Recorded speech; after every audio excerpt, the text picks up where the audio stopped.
आप सभी लोगों का मेरे YouTube चैनल पर बहुत बहुत स्वागत है। नास्तिक स्कूल ऑफ इंडियन फिलॉसफी इस टाइटल के तहत आपके सामने 3 प्रकार की जो नास्तिक विचारधाराएं हैं जो वेदों की सत्ता को अंतिम सत्य के रूप में स्वीकार नहीं करती, चारवाक दर्शन, बौद्ध दर्शन, जैन दर्शन, इनके बारे में संक्षेप में विचार रखा जाएगा। ये समझ लेना चाहिए कि भारत में 6 प्रकार की आस्तिक दार्शनिक परंपराएं विकसित हुई समय के साथ, जिसके अंतर्गत सांख्य दर्शन आस्तिक मतलब है कि वेदों की सत्ता को स्वीकार करते हैं, उसको अंतिम सत्य के रूप में मानते हैं। ये दर्शन जो हैं इनके जो आचार्य हैं, तो सांख्य दर्शन के प्रवर्तक महर्षि कपिल हैं। उसके बाद योग दर्शन के प्रवर्तक महर्षि पतंजलि हैं। उसके बाद फिर न्याय दर्शन के प्रवर्तक महर्षि गौतम हैं, इनको अक्षपाद भी कहा जाता है।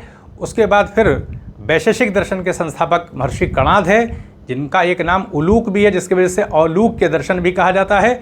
उसके बाद फिर मीमांसा दर्शन यानी पूर्व मीमांसा के प्रवर्तक महर्षि जैमिनी हैं। और फिर उत्तर मीमांसा जिसको वेदांत दर्शन कहा जाता है, उसके संस्थापक आचार्य महर्षि बादरायण है, क्योंकि उन्होंने ही सबसे पहले उपनिषदों का अध्ययन किया था। उसका निचोड़ अपने ग्रंथ ब्रह्मसूत्र में रखा था, जिसको कि बाद में शंकराचार्य ने जिसका भाष्य लिखा उसका खुलासा किया, ब्रह्मसूत्र भाष्य।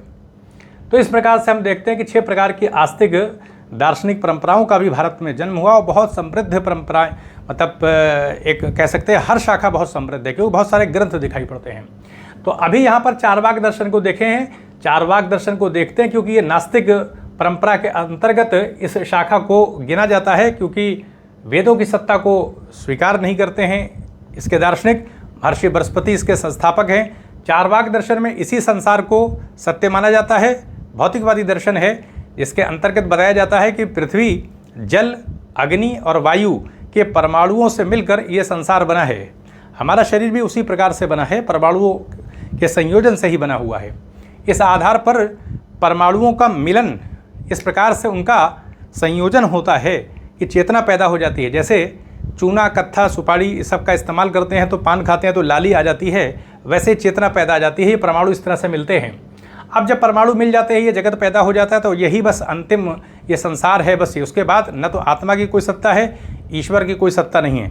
तो मानी सी बात है कि वेदों के तो विपरीत जा रहा है, क्योंकि वेदों के अंदर तो ईश्वर की सत्ता, ब्रह्म की सत्ता के बारे में विवरण उपलब्ध होता है। तो इसीलिए नास्तिक कहा जाता है, क्योंकि आत्मा की सत्ता को भी स्वीकार नहीं किया जाता और ब्रह्म की सत्ता को भी नहीं माना जाता है। तो ये चारवाक दर्शन हम कह सकते हैं कि जिस समय वेदों की रचना हो चुकी थी, उपनिषदों की रचना हो रही थी, उसी समय बहुत प्राचीन दर्शन है ये चारवाक दर्शन। हम कह सकते हैं कि जहाँ आस्तिक दर्शन का भारत में विकास हो रहा था, उसी के समानांतर एक शाखा नास्तिक दर्शन के रूप में भी उसका भी उदय हो रहा था, और दोनों धाराएं साथ साथ चल रही थी, संघर्ष हो रहा था। और इसी संघर्ष में हम कह सकते हैं कि बहुत सारे ग्रंथ लिखे गए और भारतीय दर्शन के अंतर्गत एक समृद्ध साहित्य जो है दिखाई पड़ता है दर्शन शास्त्र से संबंधित।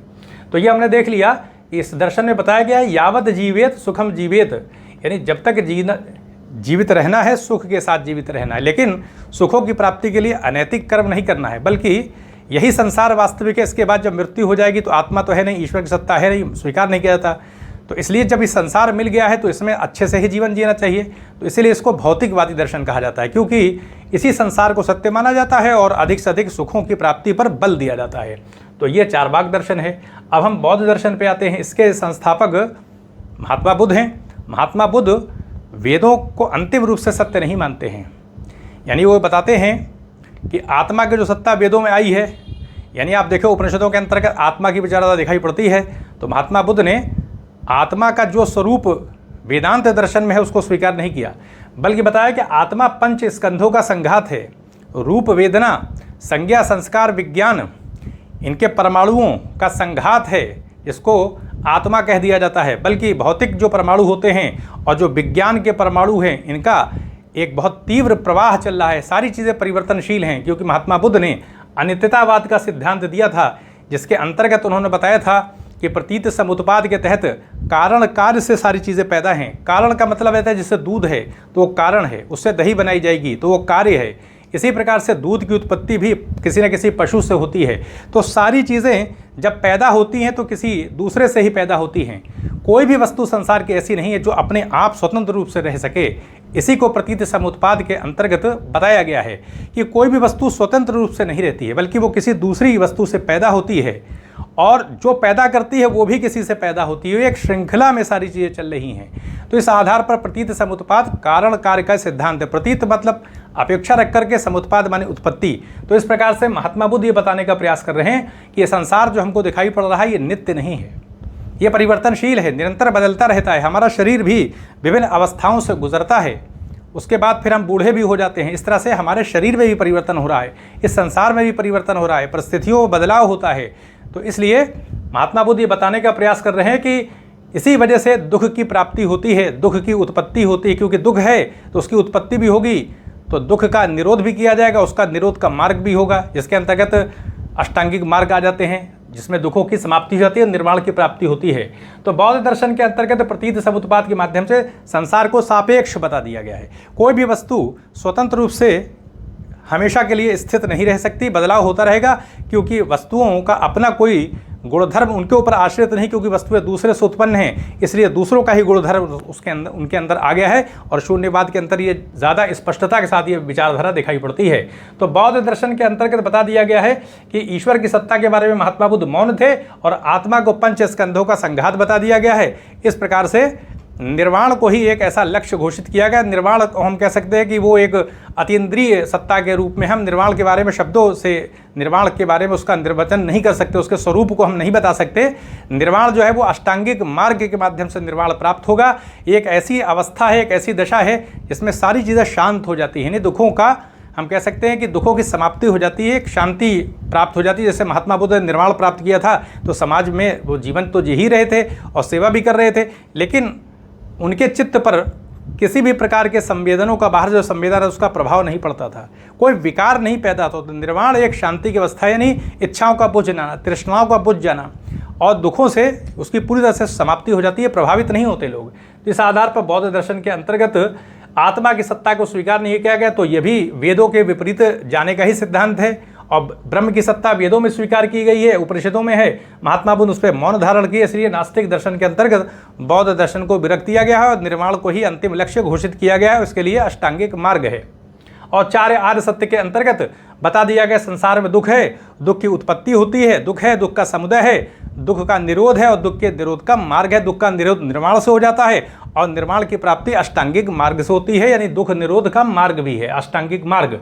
अब जैन दर्शन में आते हैं। जैन दर्शन के अंतर्गत ये बताया गया है कि जो वस्तु होती है उसके अनंत धर्म होते हैं। एक तो होता है द्रव्य की सत्ता और एक होती है धर्म और धर्मी, यानी जो द्रव्य होता है उसके अंदर अनंत प्रकार के गुण पाए जाते हैं। वस्तु अनंत धर्मात्मक होती है। धर्म का मतलब क्वालिटी हम ले सकते हैं। तो एक वस्तु के अंदर बहुत सारी क्वालिटी होती है, इतनी क्वालिटी होती है कि वो अनंत होती है, उसका कोई मतलब अंत नहीं है। जो केवल ज्ञानी होते हैं वो वस्तु के अनंत धर्मों को जान लेते हैं। साधारण मनुष्यों के लिए वस्तु के अनंत धर्मों को जानना संभव नहीं है।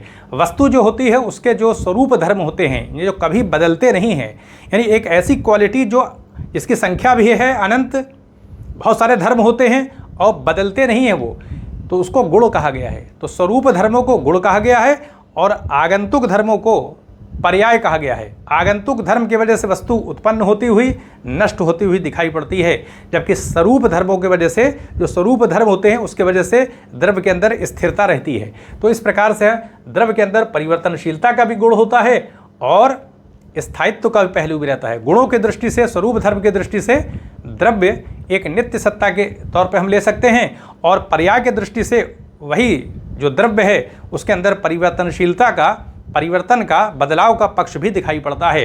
तो इस प्रकार से अनेकांतवाद को स्वीकार किया गया है।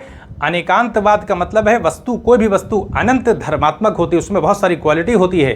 केवल ज्ञानी ही वस्तु के अनंत धर्मों को जान सकते हैं, बाकी सामान्य साधारण लोग वस्तु के अनंत धर्मों को नहीं जान सकते, कुछ ही धर्मों को जान सकते हैं। ऐसे में उनका जो भी वस्तु के संबंध में ज्ञान होगा वो आंशिक होगा। इसी बात को स्यादवाद के अंतर्गत बताया गया है कि स्यादवाद जो है वो किसी भी वस्तु के संबंध में उसका जो आंशिक ज्ञान होता है उसी को प्रकट करने का सिद्धांत है। तो ये जैन दर्शन के अंदर ये बात दिखाई पड़ती है। इस तरह से हम कह सकते हैं चारवाक दर्शन, बौद्ध दर्शन और जैन दर्शन, इनका अपना एक विस्तृत साहित्य है दर्शन के क्षेत्र में, लेकिन एक ऐसी धारा जो आस्तिक विचारकों की थी वो भी भारत में चल रही थी और नास्तिक विचारधारा भी चल रही थी। तो जीवन के संदर्भ में हमको ये समझना चाहिए, चाहे हमारा अपना जीवन हो चाहे समाज में हो, दोनों प्रकार की चीज़ें, पक्ष विपक्ष, ये स्थिति दिखाई पड़ती है।